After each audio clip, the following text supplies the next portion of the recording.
Hey, salut tout le monde, c'est M, j'espère que vous allez bien parce qu'en tout cas moi ça nickel. Et aujourd'hui on se retrouve pour parler de 15 faits que vous avez sûrement raté sur Inazuma Eleven. Donc voilà, je sais que très nombreux d'entre vous sont des grands fans d'Inazuma Eleven, ils s'y connaissent plutôt bien, moi aussi d'ailleurs. Mais voilà, j'ai trouvé 15 faits que vous avez sûrement oubliés dans Inazuma Eleven. Mais juste avant, je vais annoncer donc les gagnants de mon concours Fortnite que j'avais organisé il y a à peu près un mois au début d'année. Donc j'avais dit qu'il allait y avoir deux gagnants, un dans les commentaires et un qui avait réussi le parcours. Alors voilà, il y a une personne qui a réussi à le parcours, bravo à toi. Je vous mets des extraits de son parcours ici.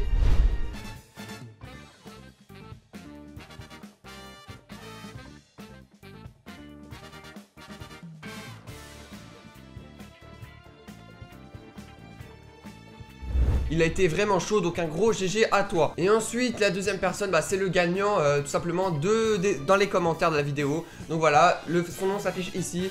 Merci à toi aussi d'avoir participé. Merci à tout le monde d'avoir participé. On va commencer la vidéo sans plus attendre. C'est parti. Alors les amis, pour ce premier fait, on va commencer par dire les prix que Inazuma Eleven a eu. Alors en 2010, Inazuma Eleven a eu le premier prix du meilleur manga pour enfants au Japon. Donc ce qui est pas mal tout de même. Chaque année, en fait, la compétition a pour but d'élire un nouveau manga pour enfants, meilleur manga tout court, etc. Et Inazuma Eleven, 2 fois, ils ont eu meilleur manga pour enfants. Alors, ce qu'il faut savoir aussi, c'est que le 30 août 2010, le premier épisode d'Inazuma Eleven est sorti sur Disney XD. Alors, pas sur Gulli, à la base, faut savoir qu'Inazuma Eleven, c'était sorti sur Disney XD avant Gulli. Voilà, donc c'était court, mais efficace. Ah, il faut aussi savoir que à certaines périodes, les Japonais en étaient déjà au début de la saison 3. Vous vous rendez compte? Nous, on venait de découvrir Mark Evans, etc. Eux, ils étaient déjà à la saison 3, le mondial et tout. Troisième anecdote, du coup, le doubleur célèbre français Donald Renew a aussi doublé Scotty Bayan et Xavier Foster, pas dans l'animé, mais dans le jeu DS. Donc ça c'est quand même incroyable, j'avais vu ça, Donald Renew c'est celui qui a doublé Titeuf, etc. Il a doublé plein de trucs et je trouvais ça incroyable quand même. Alors je voulais aussi vous faire partager la musique d'Axel Blaze, on connaît tous cette OST, mais la première version qui a été faite en 2007, donc voilà, je voulais vous le faire découvrir. Voilà, elle va apparaître maintenant, c'est parti.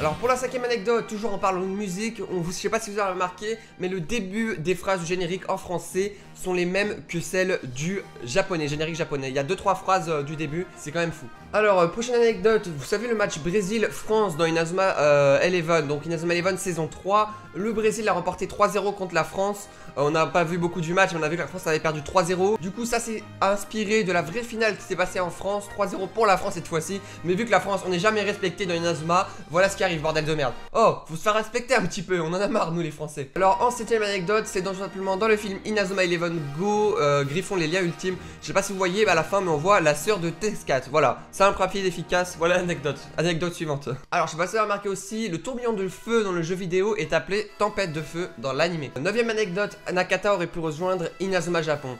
En effet, c'est un joueur inspiré d'un vrai joueur au Japon, Nakata. Et vu qu'il a la double nationalité japonaise et italienne, il aurait pu rejoindre tout simplement la sélection Inazuma Japon, comme l'a fait Byron Love pour la Corée par exemple. Dixième anecdote, la main céleste est la première technique utilisée dans l'anime et aussi la dernière. Les deux seules fois où Mark et Axel ont joué l'un contre l'autre, c'était lors d'un match d'entraînement à la Royal Academy dans la saison 2.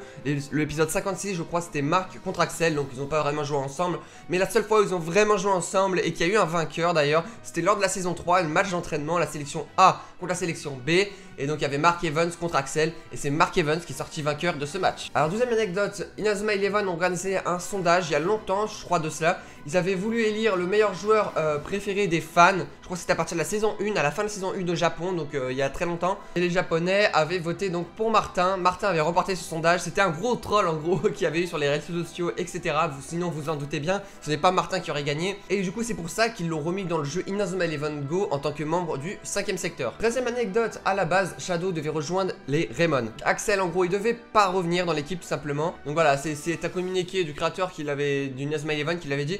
Donc ça aurait été pas mal quand même que Shadow vienne. Après c'est Axel quand même. 14e anecdote, je sais pas si on a d'entre vous qui le savent, mais en tout cas Axel à la base devait avoir des cheveux rouges. Eh oui, ça paraît étonnant, mais c'était comme ça. Vous retrouvez ça dans les archives du jeu Inazuma Eleven 3. Alors voilà, dernière anecdote. Alors il faut savoir sur Inazuma Eleven que c'est un jeu qui est sorti en 2008 au Japon. Donc c'est d'abord un jeu vidéo qui a été adapté en animé et ensuite en manga et pas l'inverse. Et donc pour finir, le jeu est sorti voilà en 2011 en France, donc 3 ans plus tard. Donc voilà les amis, j'espère que cette vidéo vous aura plu. N'hésitez pas à bombarder la barre de like. Moi ça m'a fait très plaisir de réunir plein de petites anecdotes par-ci par-là sur Inazuma Eleven. Si vous voulez que je refasse d'autres vidéos de ce style, n'hésitez pas à me le dire en commentaire, etc. À vous abonner aussi les amis.